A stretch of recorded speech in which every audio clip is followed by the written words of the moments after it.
Agora é oficial, a sua vida nas mãos do Estado em tempo real. É o que virou um Big Brother? Oi, eu sou a Jaiane, sou advogada tributarista. Eu sou a Juliana, contadora e perita contábil. E hoje nós vamos falar do CIB, que é o Cadastro Imobiliário Brasileiro, que foi instituído junto com o sistema Sinter da Receita Federal. E o que isso vai impactar na sua vida? Basicamente, cruzamento de dados de conta de luz em nome do inquilino, cadastro de residência e valores que entram na sua conta bancária. Fica nesse vídeo que hoje você vai saber tudo sobre o CIB e o Sinter e como eles vão fazer o cruzamento de dados sobre os valores que você recebe de locação e que você não informa. Bora pro vídeo!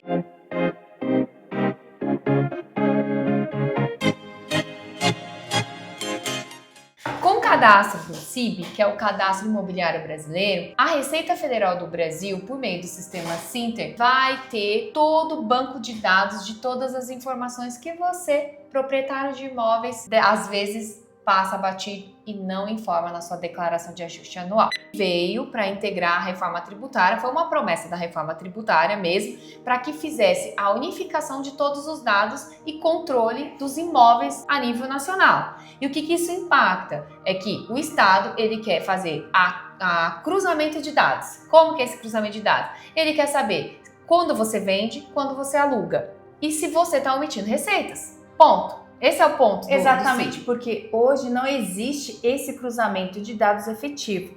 Por mais que a gente informe na DIRF o pagamento dos aluguéis, caso eu tenha essa despesa, sou obrigada a informar que eu paguei aluguel para fulano ou ciclano, quem está recebendo essa receita não tem uma declaração em que a Receita consiga fazer esse cruzamento efetivo. Então o Sinter ele veio como uma plataforma, que é uma plataforma que concentra os dados do imóvel, que você vai ter um número chamado CIP, que é um CPF, e não vai ter só os dados do cartório, ele vai cruzar várias informações, desde o registro de imóveis, das prefeituras, da Receita Federal do Brasil, do banco e até das concessionárias de energia e água. Isso significa que cada vez mais você realiza uma operação, seja ligar a luz, registrar um contrato ou movimentar a conta, e o Estado passa a enxergar tudo em tempo real. Por isso que eu disse que é um Big Brother. Então, a gente já falou em vídeos anteriores, a gente vai deixar o link aqui na descrição, que fala sobre a incidência do IBS e CBS, tanto na locação de imóveis quanto na venda de imóveis. Então, se você tiver interesse nesse conteúdo, basta clicar e acessa todas as informações por lá. Então, basicamente, para vocês entenderem como isso vai funcionar na prática, você faz a sua declaração de ajuste anual e informa quais são os bens imóveis de sua propriedade. Combinado? Tá compreendendo até aqui? E aí, um desses imóveis você declara como residência. Como que você declara como residência? Na hora que você informar o seu endereço na declaração de ajuste anual, o fisco, a Receita Federal do Brasil, entende que aquele é seu imóvel para residência. E o seu locatário, que você vai, vamos supor, você locou esse imóvel para uma pessoa e você não traz essas receitas provenientes de locação para ser tributado, porque é obrigatório a incidência do imposto de renda, salvo nos casos em que você tem a isenção, o que acontece? O inquilino, ele pode informar na sua declaração de ajuste anual o valor que ele pagou para você a título de locação, mas se ele não informar isso, a Receita vai ter como investigar. Como? Se ele declarou o seu imóvel que você tem de propriedade como residência. E como que ele faz isso? Informando lá na declaração de ajuste anual qual é o endereço dele de residência. Então a Receita vai cruzar esse dado. Além disso, a Receita Federal ela vai ter acesso, por exemplo, quando ele ligar a energia elétrica, se ele informar que ele é o possuidor daquele imóvel, a Receita Federal já vai entender por si só que é sim um caso de locação. Além disso, a Receita Federal vai poder cruzar dados do Pix do seu locatário, informando que transferiu os valores dessa verba para a sua conta bancária pessoa física. Então, todos esses dados, a Receita Federal agora vai ter acesso. E não só isso, no caso de venda de imóveis também, a Receita Federal vai saber o valor efetivo da sua transferência imediatamente. Essa venda ela vai ser informada na verdade, a venda que vai acontecer, o próprio cartório vai informar. E isso, pessoal, já ocorre no caso de venda de veículo. Quando você informa, faz a assinatura lá, transferindo o carro para o comprador, a Receita Federal automaticamente já tem ciência por meio do Detran. O Detran já sabe que ocorreu aquela venda. Então, basicamente, a gente vai espelhar esse procedimento agora para os casos de imóveis. E aí o que vai acontecer é que não vai ter mais jeitinho. Vocês não vão conseguir vender o imóvel por um valor X e receber um valor Y, porque vai ter todo esse cruzamento de dados.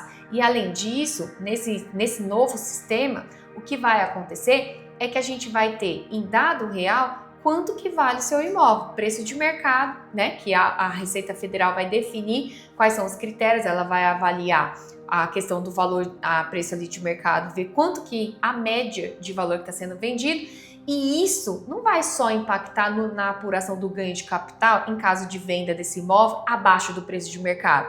Vai também determinar a base de cálculo do IPTU. Então você vai poder ter alteração do valor do IPTU que você paga anualmente com base no critério de atualização desses imóveis. E aí, gente, a gente está falando que não vamos mais precisar de aumento de alíquota da base de cálculo do IPTU.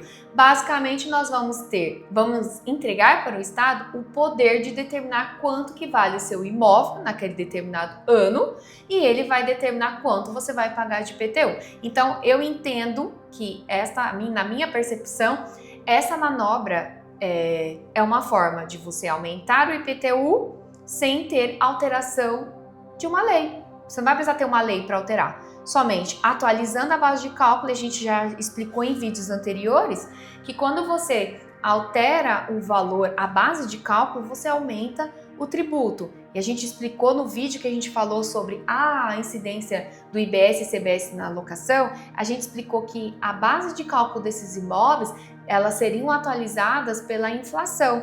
Então, toda vez que tiver um aumento, mais carga tributária para vocês. Resumindo tudo isso, o seu locatário pode te entregar para o fisco. Resultado: para o locador, multa de 75% sobre o imposto devido. E havendo conluio, o locatário também pode ser responsabilizado com multa de 20%. Ou seja, quem aluga e quem ocupa podem ser penalizados. E a omissão agora atinge os dois lados do contrato. Qual que é a nossa orientação perante todo esse cenário? Locadores, declarem corretamente seus aluguéis no Carnê-Leão ou na declaração anual de imposto de renda.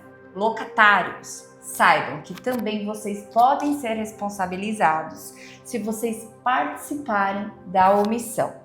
Empresas, investidores, revisem contratos, formas de pagamentos e registros contábeis. A prevenção é sempre menos custosa do que a gente enfrentar autuações e multas. Essa nova sistemática de cruzamento de dados, ela vai ser implementada a partir de janeiro de 2026 e pasma, junto com a reforma tributária.